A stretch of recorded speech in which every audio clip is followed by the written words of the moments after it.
Welcome to the inaugural podcast by Iclif Executive Education Centre, Asia School of Business. This is the first of many podcasts that we will bring to you on various topics ranging from governance, sustainability, leadership, and finance. With us today is Professor Joseph Cherian, Professor of Practice at Asia School of Business. May I call you Joe? Of course, Elsa. Thank you. Tell us a bit about yourself and the work that you are currently doing. Thank you. Firstly, let me thank you for inviting me. I used to be a professor at the NUS Business School in finance out in Singapore for the last 13 years. I moved as of 1st July 2022 to become a professor here at Asia School of Business, and am concurrently a visiting professor of finance at Cornell University. So this means I shuttle between two cities, KL and New York City, every year. Prior to that, I'm a little unique in the sense that I used to be in an industry. I was a managing director and head of quantitative strategies at Credit Suisse in New York, where we ran client assets like any asset manager would. So you can say I have a blend between what's called the traditional academy and industry. Some people call me a hybrid person. Wonderful. That's really impressive. You wrote an article in Asia Asset Management recently entitled Funding Net Zero, Getting a Grip of Climate Change. What motivated you to write this essay? So let me say at the outset that I'm a huge believer in climate science and the devastating consequences of us not reducing greenhouse gas emissions or fighting climate change. So let's get that out of the way. I am a believer. We must and we have to.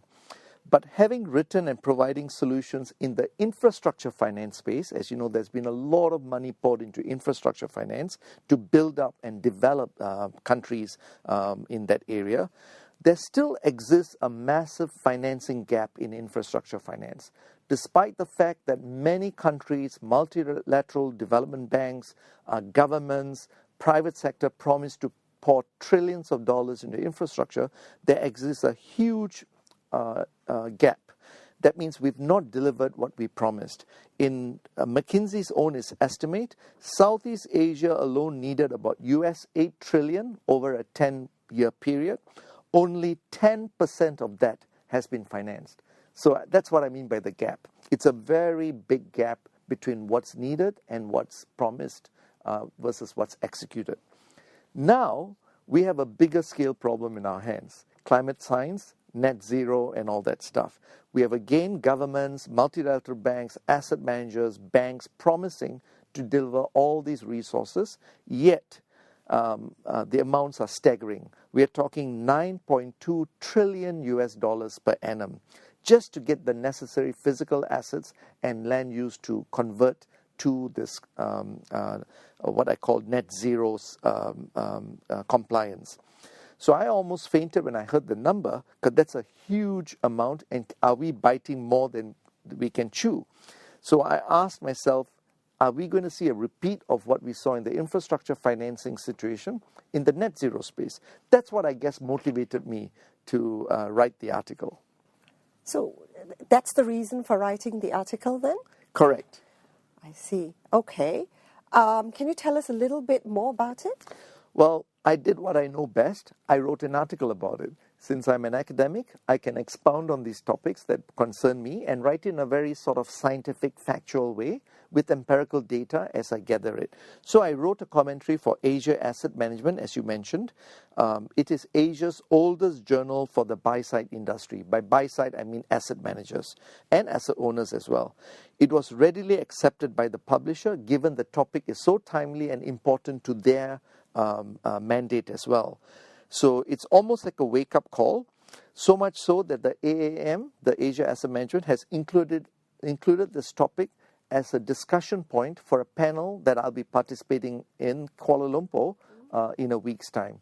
So I can tell you that it's generated a lot of interest, not just among the readership, but among the editor and publisher of this magazine as well. That's great, Joe.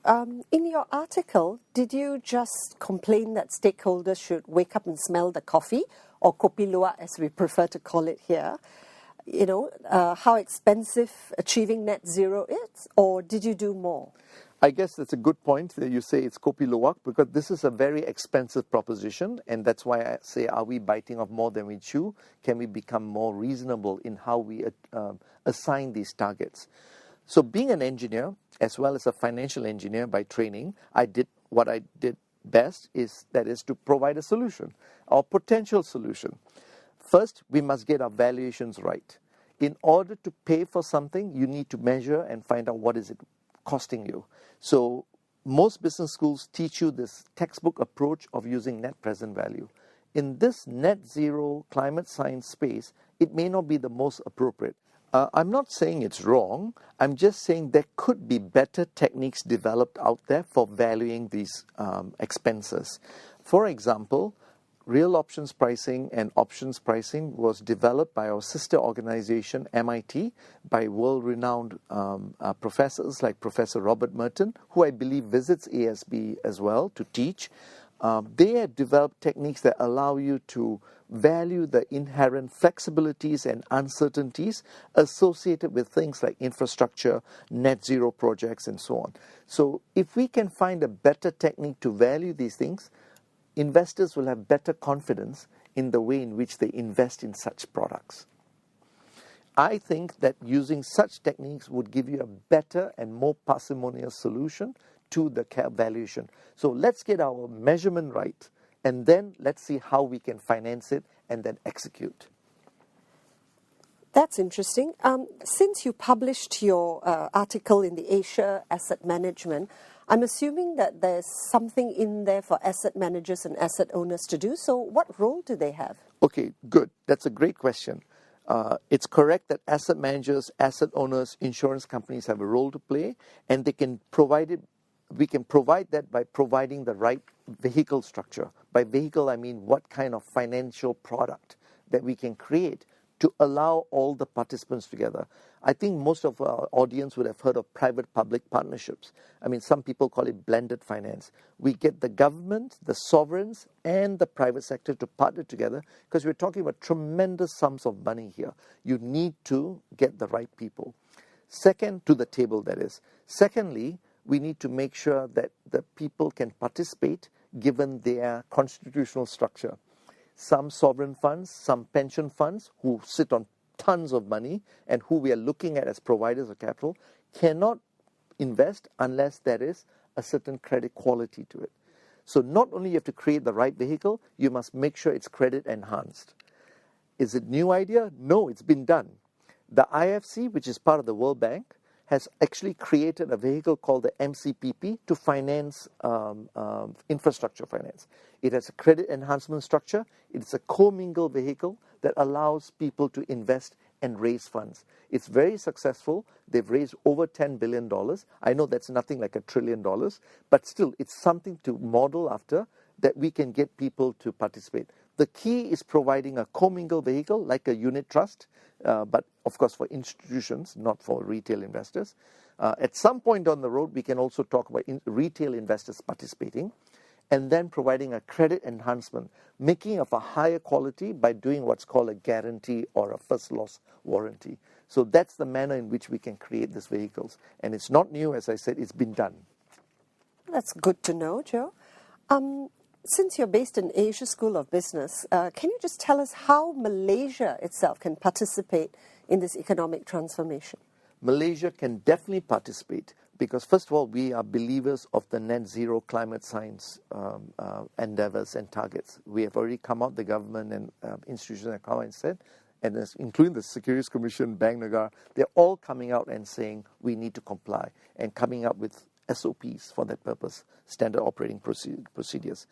But we can participate at an even greater scale than most other countries because we have some world-class sovereign funds, we have pension funds like the EPF and Co-op and so on, as well as the largest and most vibrant sukuk market in the world.